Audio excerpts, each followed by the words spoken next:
welcome back, one and all, wherever you are in the world. Good evening, good morning, or good afternoon. Today, we're back with another one of Nathan Bell's commentary videos, and Nate wants to talk to you today about the New Age movement. Yes, well, I have identified as a part of the New Age movement for large portions of my life.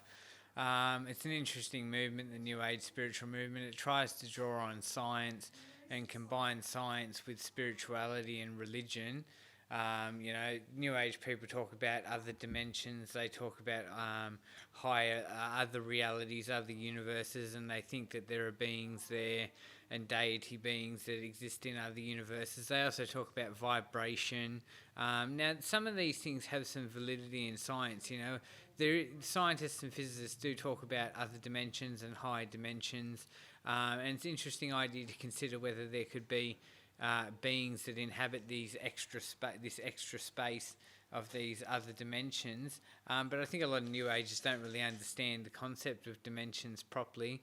And there may be other universes, so it's interesting to talk about whether there are beings that inhabit other universes.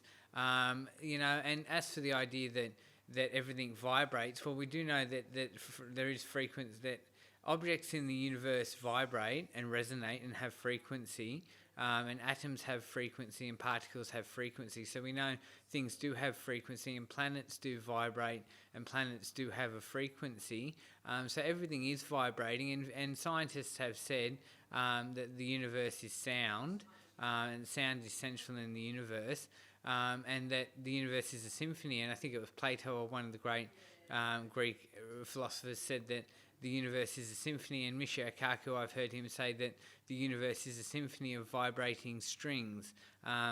He's a proponent of string theory, which says that the lowest level of everything is vibrating strings. So things do vibrate. So when New Agers talk about everything having frequency and vibrating, there is some scientific validity to that. And we do know that planets have a frequency and make a sound. And in some sense, the universe is a symphony of music, because everything is vibrating and everything is humming from an atomic level right up to a larger scale. Everything has a frequency. But New Agers talk about silly things like, if we all elevate our frequency, we'll come into an age of enlightenment where everyone is in a higher frequency, and everyone will be thinking more positively and happy.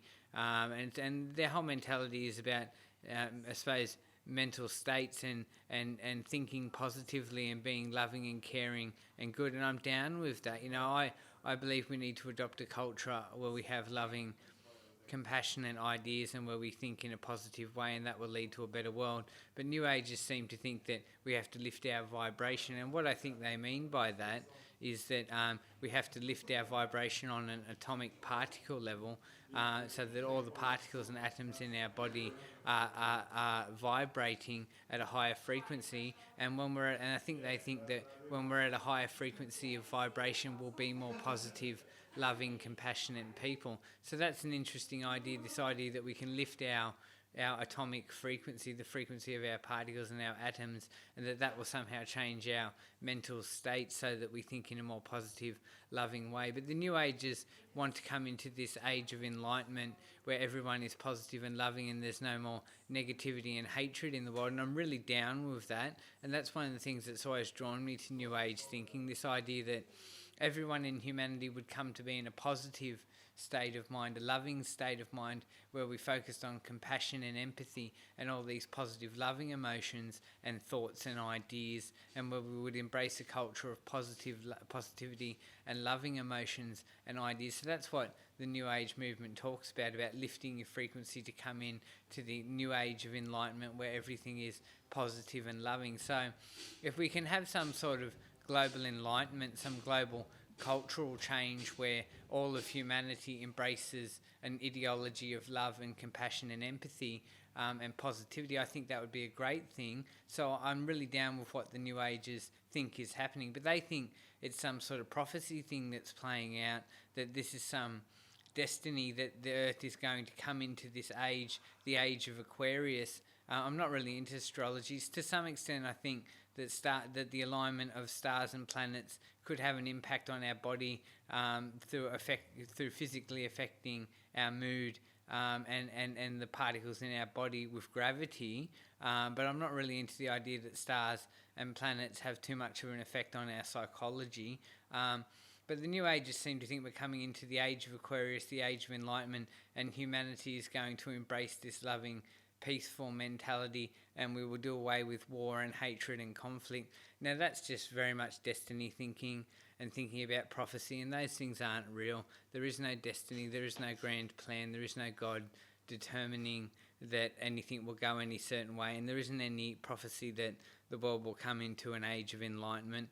But I do think information technology is bringing us into an age of enlightenment, because information is transferring around the world so fast, and everyone is learning new ideas, and everyone is getting smarter and more intelligent. People are getting more informed because they have access to more information, so they can learn more. And I've certainly become super informed by studying on the internet, and now I'm enlightened, if you ask me, because I have so much knowledge of how the universe works. So I do think there is some sort of age of enlightenment happening. It's like a new renaissance or a new enlightenment era, and that's because of information technology, not because our atomic frequencies are lifting in a line with the movements of the stars and the planets. That's rubbish that superstitious people believe. The age of enlightenment is happening because of information technology, and because everybody now has access to the information to learn, and therefore when people learn they make better decisions.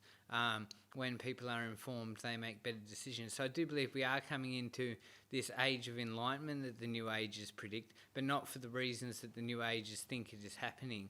I'm also into some other New Age ideas. Like, I believe there might be psychics.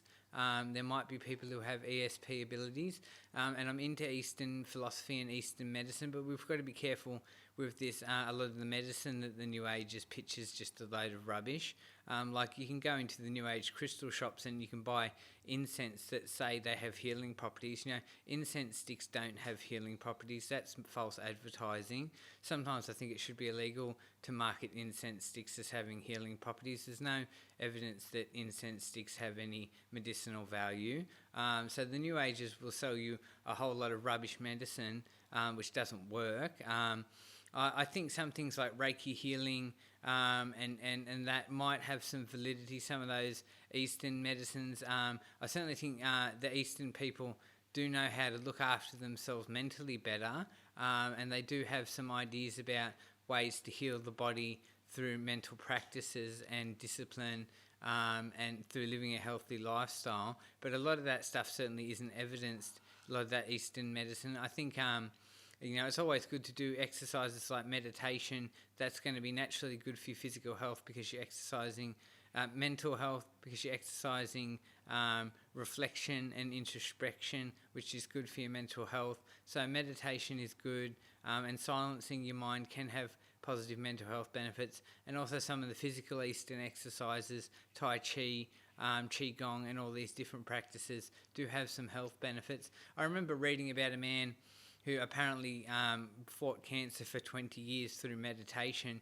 and continued to live for 20 years with like stage 4, 3 or 4 cancer for a long time through meditation. That was on the news about 10 years ago, that guy. I don't know if he's still alive.